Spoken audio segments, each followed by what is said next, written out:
जय हिंद दोस्तों, an news 57 channel में आपका स्वागत करता हूं। मैं रिपोर्टर संदीप। तो दोस्तों, पिछले कई दिनों से हम यहां का रिपोर्टिंग कर रहे हैं, यानी कि जो सिप्पी घाट पुल का आप श्री विजयपुरम में जो स्थित है वहां पे हम हैं। तो पिछले 2 बार हमने यहां पे आकर के विजिट किया। पहली बार जब हम अप्रैल 25 को यहां पे आए थे, यहां पे हमने वीडियो कवर किया, और साथ ही जब हम मई 14 तारीख को दोबारा यहाँ पे वीडियो कवर किए, उसके बाद भी यहाँ पे काम नहीं हो रहा था। लगभग आज 1 महीना होने को जा रहा है, और हम आपको बता दें कि ये जो पुल है अभी भी उसी स्थिति पे है जिस स्थिति में 1 महीना पहले हमने छोड़ा था। उसी तरीके से आज भी यहाँ पे स्थित है। तो दोस्तों, बिल्कुल आप देख सकते हैं जो रोड है अभी भी यहाँ पे दिख रहा है। हालांकि यहाँ पे कुछ कामें शुरू हो चुका है, काम होना चालू हो चुका है, बट ये भी सही तरीके से नहीं बनाया गया है। कैमरामैन से मैं दरखास्त करूंगा कि इस जगह को दिखाए जिस जगह में काम अभी हो रहा है। तो दोस्तों, जैसा कि आप देख सकते हैं, ये जो आप बिल्कुल आप देख सकते हैं किस तरीके से मेटल डाला है, यानी कि अभी तक ये फिनिशिंग नहीं है, और ये फिनिशिंग होगा भी नहीं, ऐसा ही रहेगा। क्योंकि हम जानते हैं काफ़ी सालों से हम यहाँ पे देख रहे हैं श्री विजयपुरम में काफ़ी जगहों में हमने रिपोर्टिंग किया और काफ़ी जगह का न्यूज़ कवर किया। तो आपको हम एक बात बता देते हैं दोस्तों, जब हमने यहाँ पे पहली बार जब रिपोर्टिंग किया था, साथ ही जब दूसरे बार हमने रिपोर्टिंग किया था, तो हमारे जो मित्र जो मीडिया भाई लोग हैं, उसके बाद में हमें सपोर्ट किए, और उन्होंने भी आ करके यहाँ पे अपना रिपोर्ट बनाया। तो हम उनको भी धन्यवाद करते हैं जो हमारे साथ हमारे मीडिया भाई है। तो प्रशासन से भी हम अनुरोध करते हैं कि यहाँ पे जल्द से जल्द काम होगा। और हालांकि ये जो पुल है ये कितना सक्सेस है हम नहीं जानते, क्योंकि आज हम इस पुल में खड़े हैं। पिछले बार भी जब हम यहाँ आए थे, तो जब बड़ी गाड़ी यहाँ से इस पुल से पार होती है तो इस पुल हिलता है, यानी कि ये पुल हिलता है। और काफ़ी डेंजरस बात है ये, क्योंकि आप जानते हैं कि अचानक से दुर्घटना अगर कुछ किसी के साथ में हो जाएगा तो कितनी बड़ी समस्या हो जाएगा। तो दोस्तों, कैमरामैन से मैं दरखास्त करूंगा कि जो हमारा पुराना जो रोड है उसको भी दिखाए, और वो आज भी सही तरीके से दिख रहा है, यानी कि वो सही दिख रहा है और सही है अभी तक। तो दोस्तों, ये जो वर्क जिसने लिया है उनसे हम ये कहना चाहते हैं कि चोरी तो कीजिए, बट ऐसा भी नहीं कीजिए 10 रुपया में 9 रुपया चोरी। आप जैसा कि देख सकते हैं कि ये पुल का हाल क्या है। अब जब किसी के साथ में हादसा हो जाएगा उसके बाद में जिम्मेदारी लेंगे कि नहीं लेंगे, ये तो आप ही जाने। मगर हम यही कहेंगे कि यहाँ का जो पुल है काफ़ी बेहाल है, जल्द से जल्द इसको बनाया जाए। और साथ ही हम ये भी कहेंगे, पुल जब हिल रहा है इसका क्या व्यवस्था किया जा सकता है, हमें बिल्कुल समझ नहीं आ रहा है। तो दोस्तों, यहाँ से एक गुजर रहे थे, एक कार चालक हमने रोका है, तो सर से हम बात करते हैं। तो सर कहाँ जा रहे हैं, और इस पुल के बारे में इनसे जानने की कोशिश करेंगे कि हालांकि एनएच रोड में काफ़ी जगह में इस तरीके से गड्ढे हैं, पर हम इस पुल के बारे में बात करेंगे, उसके बाद में आगे का बात करते हैं। सर नमस्कार, क्या नाम है आपका? नमस्कार, मैं शेखर अंडमान से। सर ये बताइए ना, जो ये पुल का भी हाल है, तो इसके बारे में आप क्या कहना चाहते हैं? सर, मैं इस पुल के लिए भी कहना चाहता हूँ, और NH4 चिड़िया टापू से लेकर डिगलीपुर तक जी उसके लिए भी मैं कहना चाहता हूँ। जी सर। जो तरीका से ये काम शुरू हुआ था, जी हम बहुत खुश थे। जी खासकर ट्रैवल एजेंसी ट्रैवल चलाते हैं हम लोग, बिल्कुल बिल्कुल और सर। हम लोग इसमें खुश थे ताकि हम लोग 1 डे में डिगलीपुर जाकर अप एंड डाउन कर सकते। इस तरह का रूट्स हमें मिलेगा तो काफ़ी खुश थे। जी जी लेकिन ये NH4 का जो काम शुरू हुआ है, जी तब से लेके आज तक करप्शन का अलावा कुछ नहीं दिखा है यहाँ पे। जी सर। जी जो हाल ही में हम एक नॉर्मल एक टूर ऑपरेटर है, जी आप सोचिए, एक गाड़ी हम रख रहे हैं, जी उसका साल का इंश्योरेंस 25,000 रुपये आता है। बिल्कुल सर। रोड टैक्स तो छोटा अमाउंट है, वो छोड़ दीजिए। जी जी लेकिन जो हिसाब से इसका मेंटेनेंस साल का आता है, जी जितना हम कमाते नहीं है जी सीजन में, जी उससे ज्यादा हम कार में मेंटेनेंस में डाल देते हैं। मेंटेनेंस में डाल सकते मेरे पास प्रीवियस बिल 2019 से लेके आज तक मैंने बिल्स अपना गाड़ी का मेंटेनेंस किया हुआ रखा है, जी जो कि बार बार लिंक रोड चले जाना, जी टायर फट फट जाना, जी टायर ब्लास्ट हो जाना, जी आप इसमें पुल में दिखा सकते हैं कि रॉड्स कितना ऊपर है। जी। कोई कोई जगह में तो हमें दिखाई नहीं देता, हम लोग 20-30 का चाल में रहने से भी जी। हम लोग सडनली रोकने का कोशिश भी करें जी। तो रॉड घुस जाता है। जी। इसमें क्या होता है कि रॉड रॉड घुस के टायर ब्लास्ट होता है जी। और वो टायर को हम लोग फिर से रिन्यूवेट करके नहीं रिपेयर डाल कर पाते। सकते। तो एक टायर का दाम नॉर्मली एक गाड़ी का आता है 7,000 रुपया। जी। तो मैं तो इतना ही शिकायत करूंगा और एडमिनिस्ट्रेशन से रिक्वेस्ट करूंगा, हमारा कॉन्स्टिट्यूशन में भरोसा है जी। कि जहाँ कहीं भी करप्शन चलता है हमारा कॉन्स्टिट्यूशन छोड़ता नहीं है। तो इस NH4 अंडमान निकोबार में जिस तरह का बर्बरता और जिस तरह का करप्शन जी। आंखी के सामने लोगों को सामने दिख रहा है, जी। इसके ऊपर में कड़ी से कड़ी कार्रवाई किया जाए, मेरा मांग है। सर एक सवाल आपसे करते हैं, ये जो रॉड है अभी जो जी दिख रहा है आपको, जी अगर ये टूट करके अगर निकल जाए किसी गाड़ी चालक अभी आते हुए में, जी टू व्हीलर अगर वो खास करके हो, तो क्या हो सकता है, क्या सिचुएशन हो सकता है?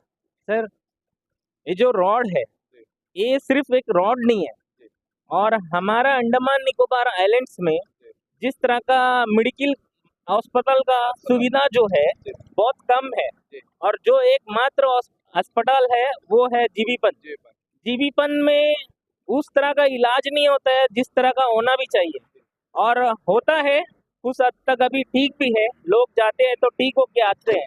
लेकिन ये जो एक्सीडेंट सिचुएशन है जिसके कारण टू व्हीलर वाले गिरेंगे या सर फटेगा या पेट में रॉड्स वगैरह घुसेगा, उसे अगर ट्रीटमेंट कराना है तो वो अंडमान निकोबार में संभव नहीं है। उसे जाना है मेनलैंड। अगर मेनलैंड जाना है तो यहाँ से रेफर केस का एक टिकट का एक पेशेंट का 2 लाख रुपया टिकट है। बिल्कुल सर, बिल्कुल।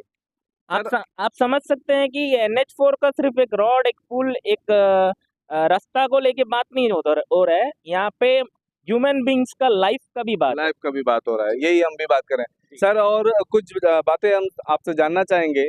एनएच आप मेलैंड में देखे होंगे मुख्य भूमि में, तो एनएच जो बनता है उसका जो रोड लाइट्स होता है काफी हाई बीम पावर वाला लाइट होता है। और यहाँ जो एनएच के बगल में जितने भी पोल्स अभी लगा हुआ है, इसमें एक भी लाइट अभी नहीं जल रहा है। और जो जल रहा है वो पंचायत के तरफ से जल रहा है, जो छोटे छोटे लाइट जो होती है वो जलते हैं। तो इसके बारे में कुछ कहना चाहेंगे सर? मैं जरूर कहना चाहूंगा, मैं फिर से दोहराना चाहता हूँ, NH4 जो हमारा अंडमान निकोबार में चिड़िया टापू से लेकर डिगलीपुर तक जो रोड बना है, टोटल 310 किलोमीटर डिगलीपुर का दूरी है। अगर एरेलवे जेट्टी तक लेंगे तो 350 किलोमीटर का दूरी है। अगर चौड़ा की कार्यकरण अगर देखा जाए, जो मेलैंड में हम एक अंडमान निकोबार से मैं आपको मेरा परिचय भी देना चाहूंगा। मैं एक सोलो बाइक राइडर हूँ। Okay sir, okay. जो कि मैं अंडमान से होकर कन्याकुमारी से होकर मैं जम्मू कश्मीर का दौरा 2023 में दौरा करके आया हूँ। अच्छा सर, और बहुत मैं बढ़िया सर। बाइक से ये दौरा करते हुए काफी हद तक NH को देखा है। उसका चौड़ीकरण, एक सिंगल रोड होता है लेकिन उसमें 2-3 गाड़ी एक साथ जा सकती है, जाने लायक होता है। लेकिन हमारा अंडमान में एक ही रोड है जो कि 2 अल्टी पल्टी में भी गाड़ी आएगा तो उसको रुक के दूसरा गाड़ी को साइड देना पड़ता है। तो ये NH4 मैं समझता हूँ कि इसको NH4 नहीं कहा जा सकता।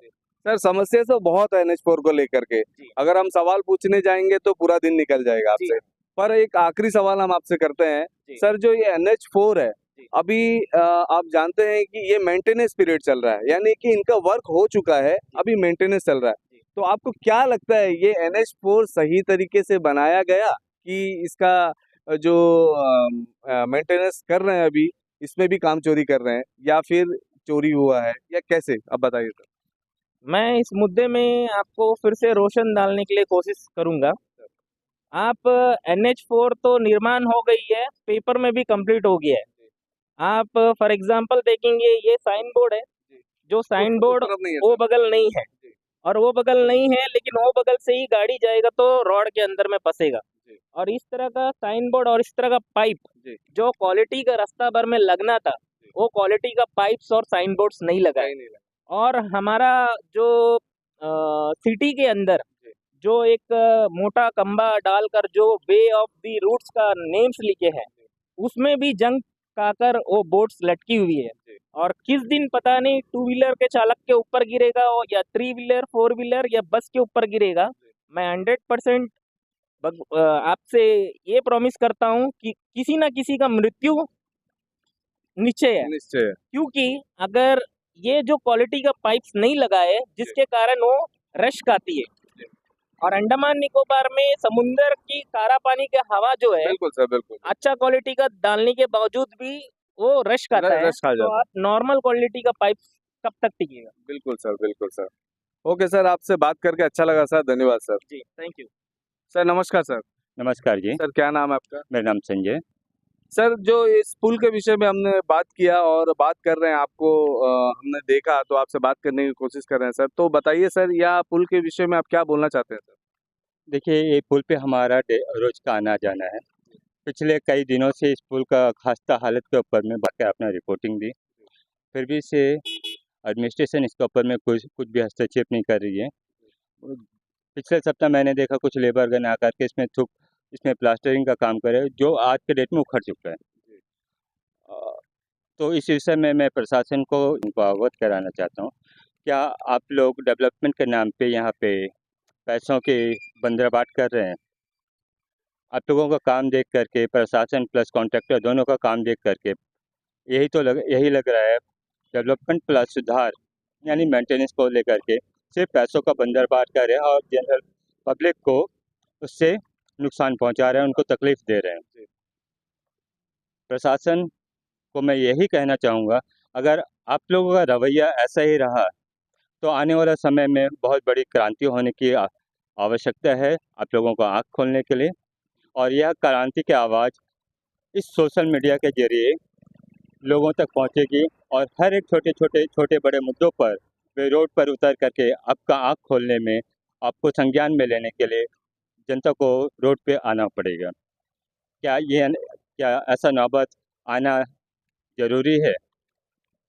क्या आप अपना काम ईमानदारी से नहीं कर सकते?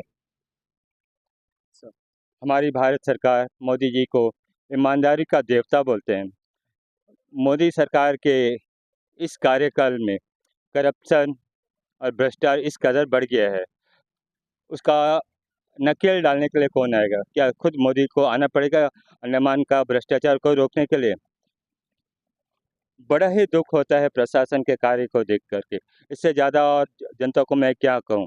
हर एक का अपना फर्ज बनता है कि ऐसे छोटे-मोटे जो टूटे-फूटे रास्ता खस्ता हाल है, उसके लिए आवाज़ उठाने के लिए हमें रोड पे आने की ज़रूरत पड़ रहा है। तो ऐसे रोडों को मरम्मत करने के लिए क्या जनता को रोड पे आने की ज़रूरत है? मैं जनता से पूछना चाहूँगा।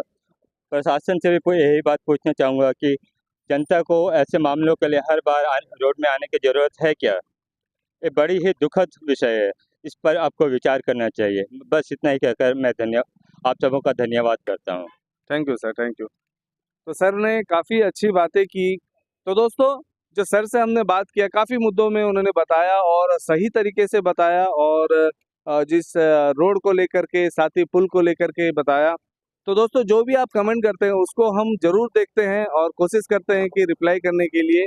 और साथ ही हम ये भी आपको बता देते हैं कि एक वीडियो हम ऐसा बनाएंगे सबका रिप्लाई देने के लिए, और कुछ बातें हम आपको बताना चाहते हैं तो किसी और मुद्दे में हम बात करेंगे इसके बारे में। तो दोस्तों, इसी तरीके की जो सटीक जानकारी हम आपको देते रहेंगे। तो हमारे चैनल को, AN News 57 चैनल को लाइक, शेयर, कमेंट और सब्सक्राइब करना ना भूलिए दोस्तों। बेल आइकन जरूर प्रेस करिए ताकि हमारा आने वाला न्यू वीडियो का नोटिफिकेशन आप तक जल्द से जल्द पहुंच सके। AN News 57 चैनल से मैं रिपोर्टर संदीप। जय हिंद, जय भारत।